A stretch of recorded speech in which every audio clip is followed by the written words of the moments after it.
Well, good morning, everybody. My name is Heidi Denning, and this is Full Potential Fridays. For the next 10 minutes, you're going to get a shot of inspiration and practical strategies to empower you and your team. I'm here with my incredible, talented, smart, and wonderful co-host, Nina Mapson. Good morning, Nina. What will we be focusing on this morning?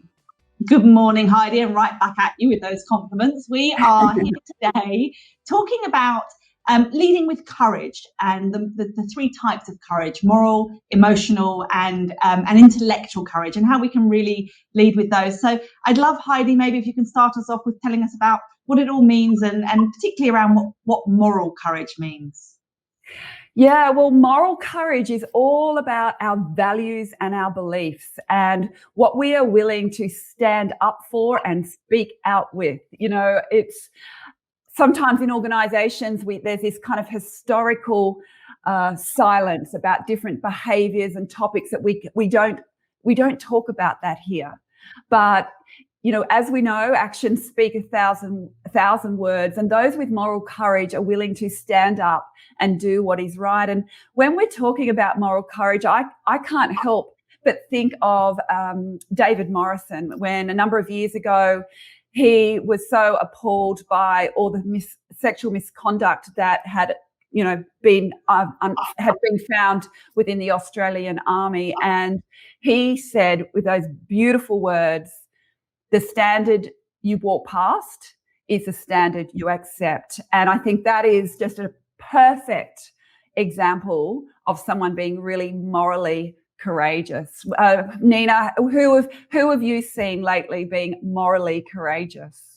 Well, do you know, it's a really interesting one, Heidi, because for me, that moral courage is probably the thing I most respect in people. It's the thing that actually gives me the most admiration. And there's lots, you could easily rattle off the Nelson Mandelas or David Attenborough, people like that. But the person I want to call out, and as I'm doing this, I'd actually really encourage our audience, if you can think of someone in the public eye that you think has been morally courageous, feel free to share in the comments, because we'd love to hear what your examples are. But the person I would call out that just blew me away this week was Grace Tame. Those of you would know that, she's currently our Australian of the Year. And if you saw her press club speech that she gave this week, you would just think to yourself, there is a person with absolute moral courage. The way she speaks so eloquently and the way she talks about what happened to her, with there's a personal cost to her to share those stories in terms of, how she'll forever be known and people knowing what she's gone through, and also kind of what that puts out there in the world. But she is just, what an inspirational and impressive young woman. I was blown away with her, Heidi. Yeah, me too. I just tip my hat for her courage and to talk about this topic that really is so tough.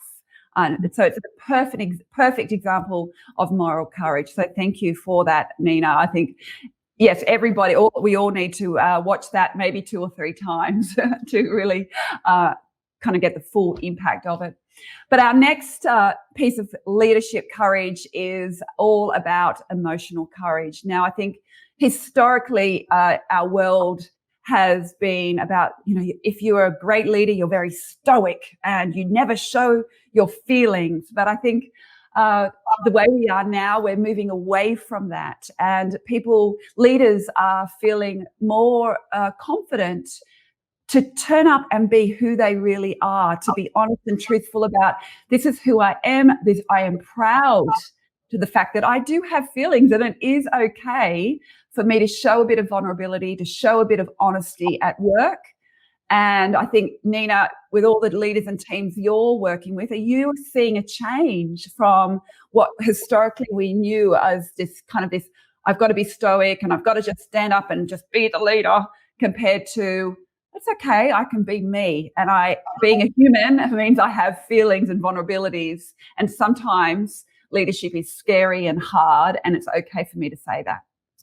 Yeah, it's a funny one. I'd be interested to, again, get our audience involved in this. Thank you, Taylor, for your comment. I'd be interested to know from our audience, whether you've been seeing your leaders be more vulnerable, more open with their emotions since COVID has happened. I think the answer is yes, Heidi. I think I think there's two key reasons. I think the fact that we see people at home in their home lives, we've seen their families, we've seen their children, we've seen their pets. I think that makes leaders more of a person and less of a kind of, up on a pedestal type person, that we can sometimes forget that leaders are human. So I think that has helped. But I also think that with COVID, we've had a more open discussion about mental health and some of the impacts of mental health. And I know, Heidi, I know your resilience topics have been booked out, weeks and months in advance of the result, probably. So I think it is okay, and people are being more open as to be emotional leaders. And I actually would love to call out Nikki Beaumont, who I work with here at Beaumont People, as probably the person that I have always known to be very open emotionally. She's one of the, I don't want to say one of the most emotional leaders, because that sounds, isn't it a shame that that's a negative thing though, right? That shouldn't be, because I love that she's expressive. She's honest when she's sad. She's honest when she's happy. She's honest when she's excited. She'll do jigs in the kitchen. She really is open about her emotion, and I love it because it really allows the rest of our culture to be quite open about how we're feeling, which makes a big difference. So yes, it's great to hear from the audience about how they feel about emotional leaders. Andrea, I love that comment there. So Heidi, how does that tie in then with the third point around leadership and types of courage? Yeah, and before we go to that, Nina, I was just interested. You had to catch yourself out then again about that, didn't you? Because we've just been so used to saying being emotional is actually a negative, and we all have to catch ourselves to say, no, we're humans. We have feelings. It's completely okay to do that. But it is a transition, and we're all moving through that transition, thankfully, because we're all seeing the great leaders of the world and the great leaders within our organization transforming into being emotionally courageous. And that's what it is. Those two words do come together.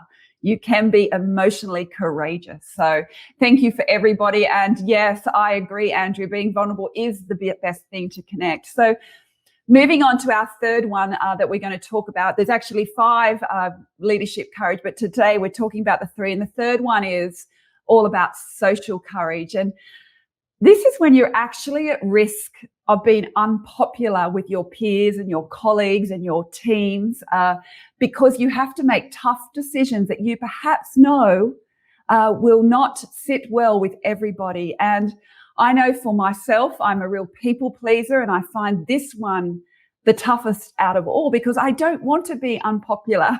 I do want people to like me. But sometimes if you are a true leader, you have to make decisions that are not going to please everybody. Nina, I'd love to know how you feel, though. Like, what end of the spectrum are you on? Are you a bit like me, a bit of a real people pleaser, or do you move towards that, what you think of me is none of my business? Where do you sit? I like that saying. So I'm probably, and people on the chat that know me might well tell you, I probably fall into the, let's call it the polite version, the don't give a fudge category. I think it's a genetic thing in my family, but it's actually not true to say I don't care. Obviously I do care, and I'm definitely not immune to it. But what I would say is where I'm lucky, if you like, is that as long as we were talking about moral courage earlier. As long as I believe that what I'm doing is right, and in the right good intentions for the organisation, the people, and I'll always try and choose the right path.